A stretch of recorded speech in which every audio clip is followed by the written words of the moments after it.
السلام علیکم ورحمۃ اللہ وبرکاتہ۔ بسم اللہ الرحمن الرحیم۔ ایک دفعہ سلطان صلاح الدین ایوبی رحمۃ اللہ علیہ اپنے عربی نسل کے تیز رفتار گھوڑے پر سوار جا رہے تھے۔ وہ سفر سلطان صلاح الدین ایوبی کا کافی طویل اور لمبا سفر تھا، کیونکہ وہ سفر سلطان صلاح الدین ایوبی رحمۃ اللہ علیہ ایک بزرگ شیخ سے ملنے کے لیے کر رہے تھے۔ جب سلطان صلاح الدین ایوبی بادشاہ رینالڈ کے ساتھ جنگ بندی کا معاہدہ کرنے لگے تو اس سے پہلے ایک بزرگ جو کہ ایک خفیہ غار میں رہتے تھے اور سلطان صلاح الدین ایوبی کو مشکل وقت میں رہنمائی کرتے تھے، اس کا پیغام سلطان کے پاس پہنچا۔ شیخ محترم کو بھی اس بات کی خبر لگ چکی تھی کہ سلطان صلاح الدین ایوبی بادشاہ رینالڈ کے ساتھ جنگ بندی کا معاہدہ کرنے والے ہیں، لہٰذا جیسے ہی سلطان صلاح الدین نے اس شیخ محترم کا پیغام سنا تو اگلی صبح اپنے عربی نسل کے تیز رفتار گھوڑے پر سوار ہوئے اور اپنی منزل کی طرف روانہ ہو گئے۔ سلطان صلاح الدین ایوبی اپنے گھوڑے پر سوار جا رہے تھے کہ سلطان صلاح الدین کا گزر ایک ایسی جگہ سے ہوا جہاں سلطان صلاح الدین ایوبی نے ایک بہت بڑی مسجد دیکھی، لیکن وہ مسجد بالکل سنسان اور ویران تھی۔ اس مسجد کے حلیے اور ارد گرد کے حالات کو دیکھ کر سلطان کو ایسا لگا کہ اس مسجد میں کئی سالوں سے کسی مسلمان نے قدم بھی نہیں رکھا، کیونکہ ظہر کا وقت تھا مگر ایک بھی نمازی دکھائی نہیں دے رہا تھا۔ سلطان صلاح الدین ایوبی نے اپنے گھوڑے سے اترے، مسجد کے ساتھ میں بنے ہوئے کنویں پر گئے، وہاں جا کر ایک لوٹا پانی کا نکالا، پانی پیا اور وضو کر کے مسجد میں نماز ادا کی، اور نماز ادا کرنے کے بعد مسجد کے صحن میں آئے تو ادھر ادھر دیکھنے لگے۔ سلطان بڑے حیران تھے، اتنی بڑی مسجد اور ارد گرد بہت آبادی بھی ہے، لیکن آخر یہ مسجد ویران کیوں پڑی ہوئی ہے؟ یہ بات سلطان صلاح الدین ایوبی کو بہت پریشان کر رہی تھی۔ سلطان صلاح الدین ایوبی اپنے گھوڑے پر سوار ہوئے اور آہستہ آہستہ چلنے لگے تو اتنے میں سلطان صلاح الدین ایوبی کی نظر ایک کسان پر پڑی جو کھیتوں میں بنے ہوئے کنویں سے پانی نکال کر اپنی فصلوں میں ڈال رہا تھا۔ سلطان اس کے پاس گئے اور کہا، اے بزرگ، کیا تم مجھے بتا سکتے ہو کہ اس مسجد کے ارد گرد اتنی آبادی کے باوجود اس مسجد میں لوگ نماز کیوں پڑھنے نہیں آتے؟ آخر یہ مسجد اتنی ویران کیوں پڑی ہوئی ہے؟ یہ سن کر اس کسان نے کہا، حضور، یہاں کے مسلمانوں کے ایمان کمزور ہو چکے ہیں اور موت کو اپنے سامنے دیکھنے کے بعد لوگ اس مسجد میں داخل نہیں ہوتے۔ لوگوں کے اندر اتنا مضبوط ایمان نہیں کہ موت کو سامنے دیکھ کر اس مسجد میں نماز پڑھنے کے لیے جائیں۔ یہ سن کر سلطان صلاح الدین ایوبی بڑے حیران ہوئے اور کہا، بزرگ، آپ مجھے تفصیل سے بتاؤ، آخر یہ مسجد کس نے بنوائی تھی اور اس مسجد کے ویران ہونے کی وجہ بتاؤ۔ یہ جو سامنے آپ کو مغرب کی طرف سے بستی دکھائی دے رہی ہے، یہاں پر ایک گاؤں آباد ہے اور اس گاؤں کا نام ایسے لکھ ہے۔ شمال کی جانب جو آپ کو آبادی نظر آ رہی ہے، یہاں ایک قبیلہ آباد ہے اور اس قبیلے کا نام کزن ہے۔ مغرب کی جانب ایک بازار ہے اور شمال کی جانب بھی ایک بہت بڑا گاؤں آباد ہے، اور حضور، جس جگہ اب مسجد بنی ہوئی ہے، اس جگہ پر اس چار بستیوں کے درمیان میں کئی سال پہلے ایک چودھری کی حویلی تھی۔ اس چودھری کے پاس بہت زیادہ دولت تھی، بہت ساری زمینیں تھیں، اس کے پاس گھوڑوں کے استبل تھے، بھیڑ بکریوں کے ریوڑ تھے، اور اس کا ایک سال کا اتنا اناج اکٹھا ہو جاتا کہ اگر وہ سارا اناج ان چار بستیوں میں بانٹ دیتا تو سارا سال اس بستی کے کسی بھی گھر میں اناج ختم نہ ہوتا۔ لیکن بدقسمتی سے اس چودھری کی کوئی اولاد نہیں تھی، وہ بے اولاد تھا، لیکن وہ چودھری بہت رحم دل اور نیک انسان تھا۔ وہ غریبوں اور یتیموں کی مدد کرتا تھا، اور ان چاروں بستیوں میں اگر کسی کو بھی کسی چیز کی ضرورت ہوتی تو وہ چودھری ہی ان کی مدد کرتا۔ وقت گزرنے لگا، جب چودھری نے دیکھا کہ وہ بہت بوڑھا ہو چکا ہے اور اس کے بعد اس کی دولت کو سنبھالنے والا کوئی نہیں ہے، تو اس نے گھوڑوں کے استبل بیچ کر غریبوں میں بانٹ دیے، غریبوں کے یتیموں کی مدد کی، جن کے گھروں کے اندر نوجوان بیٹیاں تھیں اور ان کے ماں باپ کے اندر ان کو رخصت کرنے کی طاقت نہیں تھی، تو اس چودھری نے ان کی مدد کی اور ان غریب ماں باپ کی بیٹیوں کی رخصتی کروائی، حتیٰ کہ اس کے گھوڑوں کا استبل بک گیا، اس کے بھیڑ بکریوں کے ریوڑ بک گئے اور اس کے پاس موجود اناج بھی بک گیا، اور اس نے وہ سب کچھ غریبوں میں بانٹ دیا تھا۔ اب چودھری صاحب کے پاس صرف اس کی زمینیں اور اس کی حویلی بچی تھی۔ اب چودھری صاحب نے سوچا کہ اگر میں اس حویلی کو بیچنا چاہتا ہوں تو ارد گرد میں کسی بھی آدمی کے پاس اتنی طاقت نہیں کہ وہ یہ حویلی خرید سکیں، لہٰذا چودھری صاحب نے اس کے پاس جتنی ارد گرد کی زمینیں تھیں اس نے بیچ کر اس حویلی کو گرا کر ایک بہت بڑی مسجد تعمیر کر دی، اور اس نے اسی جگہ پر اس لیے مسجد تعمیر کی کیونکہ اس جگہ کے ارد گرد جتنی بستیاں تھیں ساروں کو ایک ساتھ مسجد قریب پڑتی تھی۔ مسجد تعمیر ہونے کے چند سال بعد چودھری صاحب وفات پا گئے۔ چودھری صاحب نے امام رکھا جو ہماری بستی کے لوگوں کے بچوں کو تعلیم بھی دیتا اور ہمارے لوگوں کو اسلام کی دینی تعلیم کے بارے میں بھی آگاہ کرتا۔ لیکن اس جگہ مسجد تعمیر ہونے کے بعد ہماری بستی کے ارد گرد کے اکثر لوگ 5 وقت کی نماز ادا کرتے، امام صاحب کی باتیں بڑی دلچسپی سے سنتے، اور ان بستیوں میں جتنے بھی چھوٹے بچے تھے وہ قرآن پاک پڑھنے لگے، اور یہ لوگ بہت خوشحال ہو گئے تھے، اور امام صاحب کے بار بار سمجھانے کی وجہ سے اب یہاں کے لوگ آپس میں جھگڑا نہیں کرتے تھے۔ لیکن حضور چودھری صاحب کی وفات کے چند سال بعد مسجد میں ایک ایسا حادثہ پیش آیا جس کے بعد اس حادثے نے اس مسجد کو ویران کر کے رکھ دیا۔ یہ سن کر سلطان بڑا حیران ہو گیا کہ آخر ایسا کون سا حادثہ پیش آیا۔ تو اس بزرگ نے کہا، ایک رات مسجد کے امام صاحب عشاء کی نماز پڑھ رہے تھے کہ ساری مسجد نمازیوں سے بھری ہوئی تھی۔ اچانک دیے بجھ گئے، مسجد کے اندر اندھیرے چھا گئے، اور جب دوبارہ دیے جلائے گئے تو وہاں پر امام صاحب غائب ہو چکے تھے۔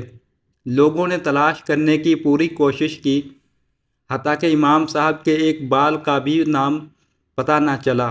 یہ سن کر سلطان صلاح الدین بڑے حیران ہو گئے کہ آخر امام صاحب کہاں غائب ہو سکتے تھے، کیا بستی کے لوگوں نے اسے تلاش نہیں کیا؟ تو انہوں نے کہا، حضور وہ امام صاحب ان بستی والوں کے لیے بہت بڑا سہارا تھا جو اس مسجد کو کئی سالوں میں امامت کرا رہے تھے، لہٰذا بستی والوں نے دن رات امام صاحب کو تلاش کرنے کی کوشش کی، لیکن امام صاحب کا پتہ نہ چلا۔ اس کے بعد بستی والوں نے ساتھ والے گاؤں سے ایک اور امام صاحب کو لے آئے اور اب اس مسجد میں امامت کرنے لگے تھے۔ لیکن پھر چند دن گزرے کہ پھر اسی طرح عشاء کی نماز کے وقت اندھیرا چھا گیا، اور جب اندھیرا ختم ہوا، دیے جلے تو پھر سے وہی واقعہ دہرایا گیا۔ گاؤں والے حیران و پریشان ہو گئے کیونکہ پھر دوسرا امام صاحب غائب ہو گیا۔ پوری مسجد میں ہلچل مچ گئی، حتیٰ کہ یہ بات آگ کی طرح تینوں گاؤں میں پھیل گئی، لیکن امام صاحب کا کوئی بھی پتہ نہ چلا۔ بستی والے حیران ہوتے کہ اگر امام صاحب کو اغوا کیا جاتا تو آخر اغواکار تو اس کا ثبوت چھوڑ کر جاتے، لیکن اس کا کوئی بھی پتہ نہ چلتا۔ اب اس واقعے کے بعد پورے گاؤں میں مایوسی پھیل چکی تھی۔ اب اس مسجد میں کوئی بھی ڈر سے امامت نہ کرتا، اور اس ڈر کی وجہ سے اب گاؤں کے لوگوں نے بھی اس مسجد میں آنا بند کر دیا، اور آہستہ آہستہ وہ مسجد ویران ہونے لگی۔ اور اب 2 سے 3 سال گزر چکے ہیں کہ اس مسجد میں بھی لوگ دور دور سے چلتے ہیں۔ یہ سن کر سلطان صلاح الدین ایوبی بڑے حیران و پریشان ہو گئے کہ آخر اس مسجد میں ایسا کیا راز چھپا ہوا ہے۔ سلطان صلاح الدین ایوبی نے کہا، اے بزرگ، اگر میں اس مسجد میں امامت کرنا چاہوں تو کیا گاؤں والے مسجد میں نماز پڑھنے کے لیے آئیں گے؟ تو اس نے کہا، حضور 2 سے 3 سال گزر چکے ہیں، لوگ اپنے گھروں میں نماز ادا کرتے ہیں، لیکن اگر انہیں یہ خبر دی جائے کہ یہ سب کچھ ہو جانے کے باوجود بھی اس مسجد میں پھر سے امامت کرنے لگا ہے تو ہو سکتا ہے کہ لوگ آنا شروع ہو جائیں۔ سلطان صلاح الدین ایوبی نے کہا، اب پھر سے اس مسجد میں امامت کراؤں گا، تم جا کر بستی کے ہر گھر میں یہ خبر بتا دو تاکہ بستی کے جتنے بھی بوڑھے بزرگ بچے ہیں وہ مسجد میں نماز پڑھنے کے لیے آ سکیں۔ اس کسان نے کہا، حضور آپ مسافر ہیں، پتہ نہیں آپ کہاں سے آ رہے ہیں اور کہاں جانے والے ہیں، لیکن آپ ان بستی والوں کی خاطر اپنی جان کیوں قربان کرنا چاہتے ہیں؟ ہو سکتا ہے کہ آپ کے ساتھ بھی وہی حادثہ ہو جائے، آپ کے بیوی بچوں کا کیا ہوگا؟ اور یہ بھی ان کو معلوم نہ ہوگا کہ آپ کہاں گئے ہیں۔ یہ سن کر سلطان صلاح الدین ایوبی نے کہا، تم میری جان کی پرواہ نہ کرو، اب اس رات سے میں پردہ اٹھا کر رہوں گا۔ آخر اس مسجد میں امام مسجد کہاں غائب ہو جاتا ہے۔ سلطان صلاح الدین ایوبی اس مسجد کی طرف روانہ ہو گئے۔ شام کا وقت ہو رہا تھا۔ سلطان صلاح الدین ایوبی نے دیکھا کہ بستی کے 5-6 بزرگ اس مسجد میں داخل ہوئے اور سلطان صلاح الدین ایوبی کو تنبیہ کرنے لگے کہ اے نوجوان، تم یہ حرکت نہ کرو، اس سے تمہاری جان بھی جا سکتی ہے۔ سلطان نے کہا، اگر تم میرے پیچھے نماز پڑھنے کے لیے تیار ہو تو میں ضرور امامت کروں گا۔ بزرگ تیار ہو گئے۔ سلطان صلاح الدین ایوبی نے مغرب کی نماز ادا کی۔ نماز ادا کرنے کے بعد سلطان صلاح الدین ایوبی کے لیے کھانا لایا گیا۔ سلطان نے کھانا کھایا اور اس کے بعد قرآن پاک کی تلاوت میں بیٹھ گئے۔ عشاء کی نماز کا وقت ہوا۔ سلطان صلاح الدین نے اذان دی۔ اذان دینے کے بعد مسجد میں بہت سارے لوگ جمع ہو گئے۔ کچھ لوگوں کے دل میں مسجد میں باجماعت نماز پڑھنے کا شوق تھا، تو کچھ لوگوں کے دلوں میں یہ تجسس تھا کہ آخر یہ سب کچھ ہو جانے کے باوجود مسجد میں ایسا کون بہادر انسان ہے جو اب بھی امامت کرنے کی جرأت کر رہا ہے۔ سلطان صلاح الدین نے عشاء کی نماز کی جماعت شروع کرائی۔ ابھی سلطان دوسری رکعت میں گئے تھے، پھر سے وہی واقعہ دہرایا گیا۔ اچانک دیے بجھ گئے اور جیسے ہی دیے جلائے گئے تو امام وہاں سے غائب تھا۔ پھر سے مسجد میں ہلچل مچ گئی اور لوگ ایک دوسرے سے کہنے لگے کہ ہم نے اس نوجوان کو کہا تھا کہ تم اپنی جان خطرے میں نہ ڈالو۔ اب اس مسجد میں بہت سارے لوگ جمع ہو چکے تھے۔ لوگ ایک دوسرے کو کہہ رہے تھے کہ وہ ایک مسافر تھا اور اس نے مسجد کو آباد کرنے کی خاطر اپنی جان کو داؤ پر لگا ڈالا، یعنی ہمیں اس آدمی کو ضرور تلاش کرنا ہوگا۔ وہ لوگ ابھی باتیں کر رہے تھے کہ اتنے میں جہاں سلطان صلاح الدین کا امامت کے لیے مصلی بچھایا گیا تھا وہ جگہ ہلنے لگی۔ لوگ ڈر گئے کہ آخر اس مصلی کے نیچے کیا ہے۔ اتنے میں نیچے سے ایک دروازہ کھلا۔ وہ اصل میں ایک سرنگ تھی۔ اس سرنگ میں وہ سلطان صلاح الدین باہر نکلے۔ یہ دیکھ کر وہ بستی والے بہت ڈر گئے۔ اتنے میں سلطان صلاح الدین ایک آدمی کو گریبان سے پکڑتے ہوئے اوپر کھینچ کر لائے۔ بستی کے لوگ سلطان کو عجیب و غریب نظروں سے دیکھ رہے تھے اور سوچ رہے تھے کہ آخر یہ سرنگ کہاں سے آئی، اور اس سرنگ کے بارے میں کسی کو نہیں پتہ تھا۔ جب سلطان صلاح الدین باہر نکلے تو لوگوں نے کہا، حضور یہ سب کیا ماجرا ہے، کیا آپ ہمیں بتا سکتے ہیں؟ تو سلطان صلاح الدین ایوبی نے کہا، اب اس راز سے پردہ اٹھ چکا ہے۔ تو گاؤں والوں نے کہا، حضور آخر ایسا کیا ہوتا تھا کہ امام صاحب غائب ہو جاتا، لیکن آپ خوش نصیب ہیں کہ آپ صحیح سلامت واپس آ گئے۔ تو سلطان صلاح الدین ایوبی نے کہا، یہ آدمی بادشاہ رینالڈ کا ایک جاسوس ہے۔ جب بادشاہ رینالڈ کو خبر ملی کہ یہ علاقہ سرحدی علاقہ ہے اور بادشاہ جانتا تھا کہ اگر لوگ اس طرح مسجد میں 5 وقت کی نماز ادا کرتے رہے، ان کے بچے دینی تعلیم حاصل کرتے رہے، تو یہ لوگ بہت بہادر اور طاقتور ہو جائیں گے۔ لہٰذا اس نے اس مسجد کو ویران کرنے کے لیے اس کے نیچے ایک سرنگ بنوائی ہوئی تھی، اور جو بھی مسجد کا امام امامت کرتا تو رات کے اندھیرے میں اس کے نیچے سے دروازہ کھولا جاتا، اور دروازہ کھلتے ہی وہ امام مسجد سرنگ میں جا گرتا اور اس کے نیچے موجود بادشاہ رینالڈ کا یہ جاسوس اس کو قتل کر دیتا۔ لیکن میں جانتا تھا کہ میرے ساتھ بھی کچھ ایسا ضرور ہوگا، لہٰذا میں پوری طرح ہوشیار تھا۔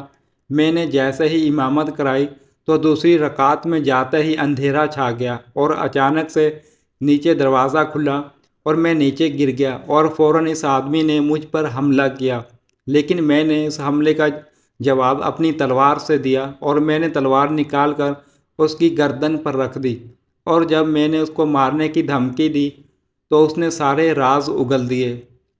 اور بتایا کہ جب بھی کوئی امام مسجد اس مسجد میں امامت کراتا تو عشاء کی نماز کے وقت ہم اس کو نیچے کھینچ لیتے اور اس کو قتل کر دیتے، اور اسی ڈر کی وجہ سے اب اس مسجد میں کوئی امامت نہیں کراتا تھا، اور یہ مسجد اتنے سالوں سے ویران پڑی ہوئی تھی۔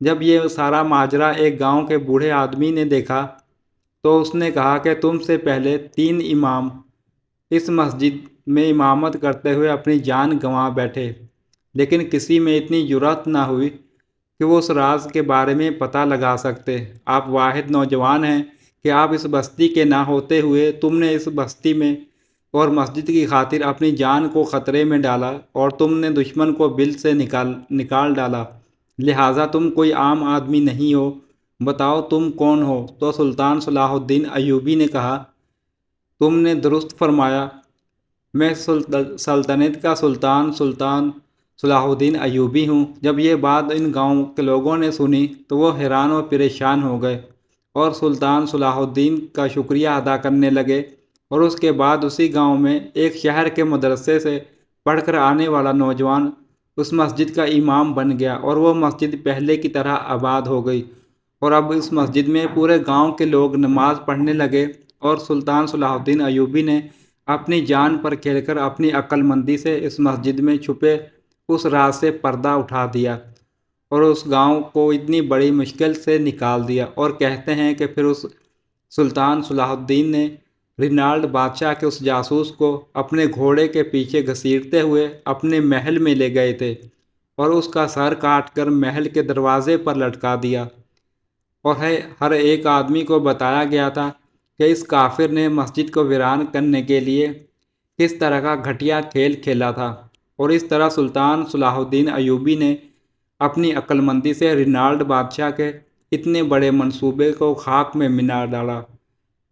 اور بہت سی روایات میں یہ بھی ملتا ہے کہ معاہدے کے وقت سلطان صلاح الدین ایوبی نے رینالڈ بادشاہ کو اس پادری کا سر تحفے میں دیا تھا، اور میز پر اس کٹے ہوئے سر کو دیکھ کر رینالڈ بادشاہ کا چہرہ دیکھنے قابل تھا، جس کو دیکھنے کے لیے سلطان صلاح الدین ایوبی نے ایک ایک پل کا انتظار کیا تھا۔ ناظرین، امید کرتا ہوں ویڈیو آپ کو پسند آئی ہوگی۔ مزید اسلامی واقعات اور تاریخی معلومات اور اسٹوریز کے لیے ہمارے چینل کو سبسکرائب کریں۔ شکریہ، اللہ حافظ۔